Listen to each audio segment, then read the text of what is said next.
Hello moms, hello dads, welcome to my channel mommies and daddies. और आज मैं आपसे जो शेयर करने वाली हूँ वो है मेरा खुद का एक्सपीरियंस। और मेरी जो आज की वीडियो है वो न्यू मॉम्स के लिए है या फिर जिनकी डिलीवरी अभी जल्द ही होने वाली है उनके लिए मेरी वीडियो है। तो मेरी वीडियो को मिस मत कीजिए और अगर आपको पसंद आए तो please please please hit like button और मेरे चैनल को सब्सक्राइब ज़रूर कीजिए, अदरवाइज़ ऐसी बहुत सी इन्फॉर्मेटिव वीडियोस आप मिस कर देंगे। ओके, तो सबसे पहले मैं आपसे ये शेयर करना चाहूँगी, जैसे कि आप सब कि मेरी नॉर्मल डिलीवरी हुई है। मेरी बेटी 26 नवंबर को डिलीवर हुई है। और मेरी बेटी का जो सर था वो थोड़ा बड़ा था, जिसके कारण डॉक्टर ने मुझे एक डीप कट दिया था। बट मेरी नॉर्मल डिलीवरी हुई है, जैसे कि आप सबको पता है। तो मुझे मतलब जो इंस्ट्रक्शंस डॉक्टर ने मुझे दिए थे वो आज मैं आपसे शेयर करने वाली हूँ। मैंने वो चीज़ें फॉलो करी हैं और उसके बाद 11 डेज़ में मेरे जो स्टिचेस हैं वो रिकवर हो गए थे 11 डेज़ में। बट मेरा टाइम सर्दियों का था, नवंबर के मंथ में शिमला में बहुत ज़्यादा सर्दी होती है। तो आपको मैं ये कहूँगी कि you need so much hygiene, क्योंकि आजकल गर्मियाँ हैं और गर्मियों के टाइम पे स्टिचेस को बहुत ज़्यादा नीट क्लीन, बहुत ज़्यादा हाइजीनिक तरीके से रखना होता है, अदरवाइज़ वो मतलब पक जाते हैं। ऐसा बहुत सी प्रॉब्लम्स गर्मियों में फेस करनी पड़ती है।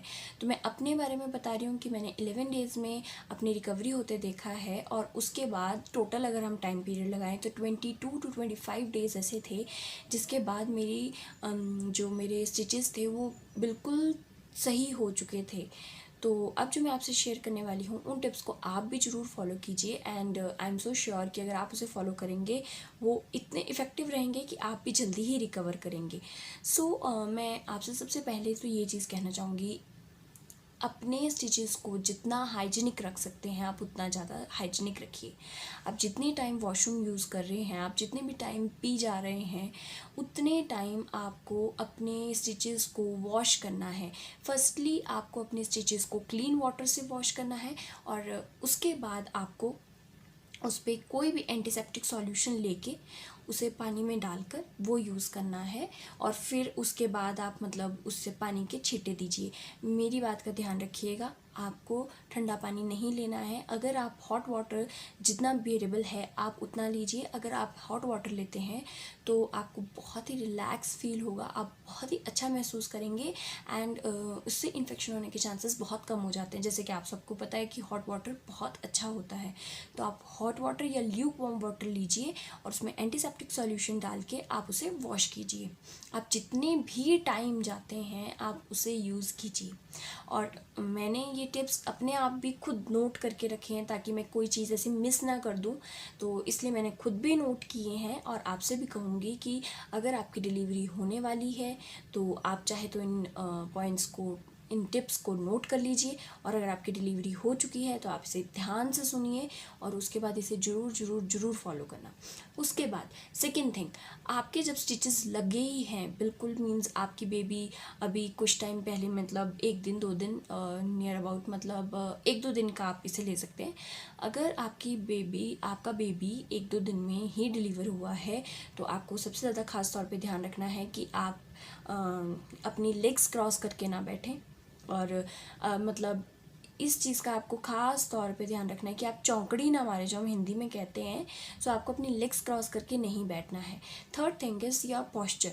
आपका जो पॉस्चर है वो ऐसा होना चाहिए कि आपके स्टिचेस पे प्रेशर ना पड़े। आपके स्टिचेस पे अगर प्रेशर पड़ेगा तो आपको स्टिचेस में बहुत ज़्यादा पेन होगी।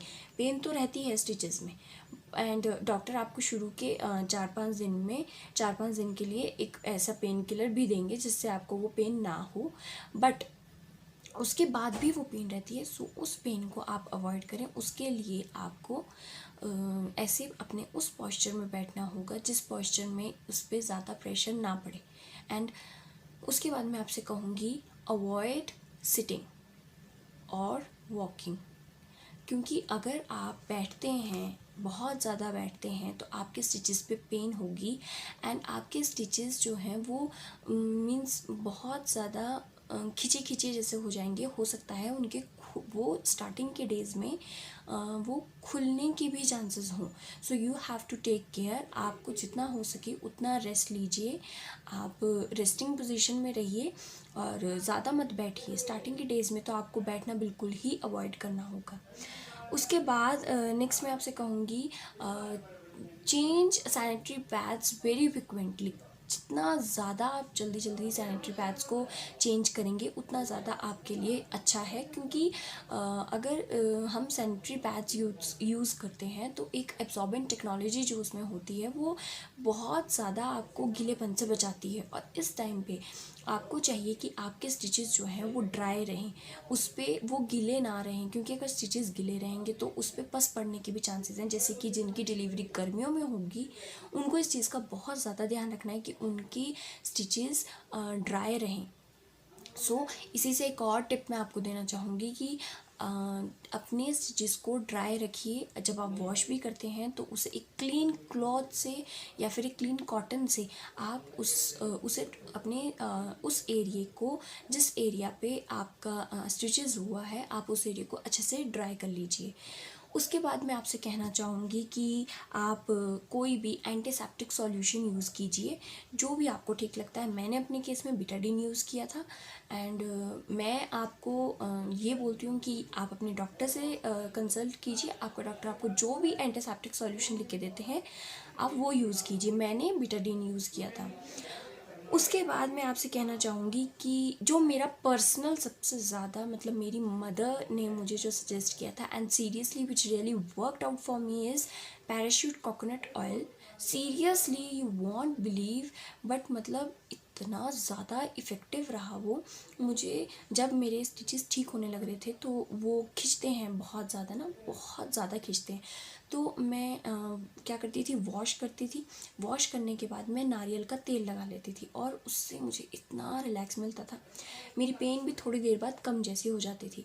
मुझे जब भी पेन फील होती थी तो मैं उसे गर्म पानी से वॉश करके, एंटीसेप्टिक सॉल्यूशन गर्म पानी में डालकर वैसे यूज़ करके, और उसके बाद मैं उसे ड्राई करके उस पर नारियल का तेल लगा लेती थी। मैं आपको सजेस्ट करूँगी, प्लीज़ इस चीज़ को मिस मत करना। इतना रामबान इलाज है। अगर आप पैराशूट का कोकोनट ऑयल लगाते हैं, कोई भी कोकोनट ऑयल लगाते हैं, आप बहुत रिलैक्स महसूस करेंगे। एंड रिमेंबर कि आपके स्टिचेस बहुत जल्दी रिकवर होंगे, बहुत ज़्यादा जल्दी रिकवर होंगे।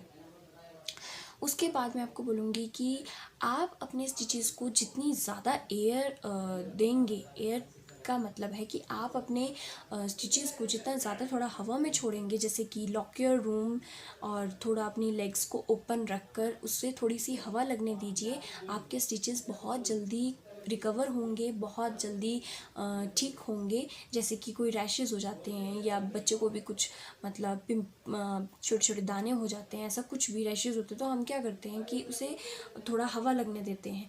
तो आपको अपने स्टिचेस पे नारियल का तेल लगाना है और अपनी लेग्स को ओपन रख दीजिए ताकि उस जगह पे, उस एरिया पे हवा लग सके। इससे भी आपके स्टिचेस बहुत जल्दी ठीक होंगे। After that avoid constipation. देखिए, जब भी डिलीवरी होती है तो कॉन्स्टिपेशन की प्रॉब्लम बहुत ज़्यादा रहती है। मुझे भी रही। मुझे 5 डेज़ तक तो मतलब मैं जाने के लिए हमेशा इतना ज़्यादा मतलब परेशान हो गई थी कि मैं ये सोचती थी कि कब मुझे पॉटी आएगी और मैं जा पाऊँगी। Avoid constipation. डॉक्टर ने मुझे स्पेशली कहा था कॉन्स्टिपेशन होगी तो दवाई लेना, क्योंकि जब जोर पड़ता है तो स्टिचेस के खुलने के चांसेस होते हैं। ऐसा नहीं करना है। कॉन्स्टिपेशन होती है, आप दवाई लीजिए, डॉक्टर से कंसल्ट कीजिए। उस टाइम पे कॉन्स्टिपेशन की प्रॉब्लम बहुत ज़्यादा होती है। 90% लेडीज़ को कॉन्स्टिपेशन की प्रॉब्लम होती ही होती है। So you consult your doctor.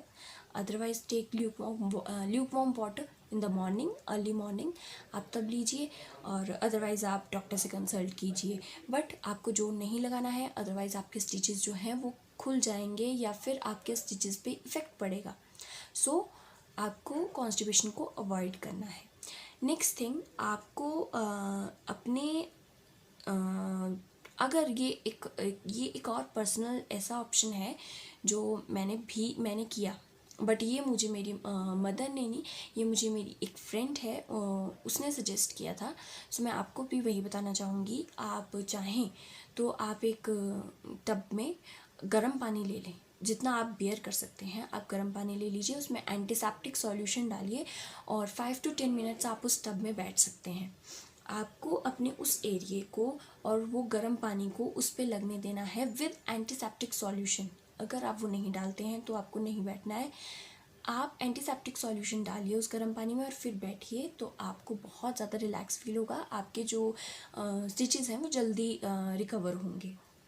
उसके बाद मैं आपसे कहना चाहूँगी, आप जितने लूज़ क्लोथ्स डाल सकते हैं उतने लूज़ क्लोथ्स डालिए। जितना ज़्यादा आप फ्लोई कपड़े पहनेंगे उतना ज़्यादा आपको इजी रहेगा। अगर आपके कपड़े टाइट होंगे या अनकंफर्टेबल होंगे जो आपको बार बार आपकी स्किन को टच कर रहे हैं, तो आपके स्टिचेस उससे इम्पैक्ट पड़ सकता है आपके स्टिचेस पे। So be careful. आपको लूज़ कपड़े पहनने हैं, पजामा डालिए, whatever cloth you feel comfortable you have to wear that, but आपको अच्छे कपड़े ही पहने हैं जो कि लूज़ हों, जो कि आपके स्टिचेस को टच ना कर सकें। Okay, and the last thing मैं आपको कहना चाहूँगी, avoid, in fact not avoid, no to intercourse. अपने हस्बैंड को, अपने पार्टनर को आपको समझाना है। आप अगर आप एज अ हस्बैंड या एज अ मेल पार्टनर मेरी ये वीडियो देख रहे हैं, तो आपको समझना है कि आपके फीमेल पार्टनर को रिकवरी के लिए टाइम चाहिए, and for recovery no intercourse. So आपको फुल टाइम देना है। और फॉर फीमेल पार्टनर्स मैं आपको ये कहना चाहूँगी, you have to take care of your self. तो अपने आप की केयर करने के लिए आपको अपने आप को टाइम देना है, अपनी केयर करनी है। एंड लास्ट, अगर किसी के स्टिचेस आपको लगता है कि मतलब मेरे स्टिचेस अब ज़्यादा ख़राब हो रहे हैं या मुझे ज़्यादा पेन है, डेज़ 15 to 20 हो चुके हैं, तो डॉक्टर को ज़रूर कंसल्ट कीजिए। Otherwise it can be harmful, क्योंकि अगर स्टिचेस पक जाएंगे तो बहुत ज़्यादा दिक्कत होगी, बैठने में दिक्कत होगी, चलने में दिक्कत होगी। तो आपको अपने डॉक्टर से कंसल्ट करना है अगर आपके साथ ऐसा होता है। ओके गाइज़, अगर मेरी वीडियो आपको पसंद आई हो तो please please please hit button को लाइक करना मत भूलिएगा, और मेरे चैनल को सब्सक्राइब ज़रूर कीजिए, ताकि आप सारी वीडियोस, कोई भी वीडियोस मेरी मिस ना करें। Okay, thank you, bye bye.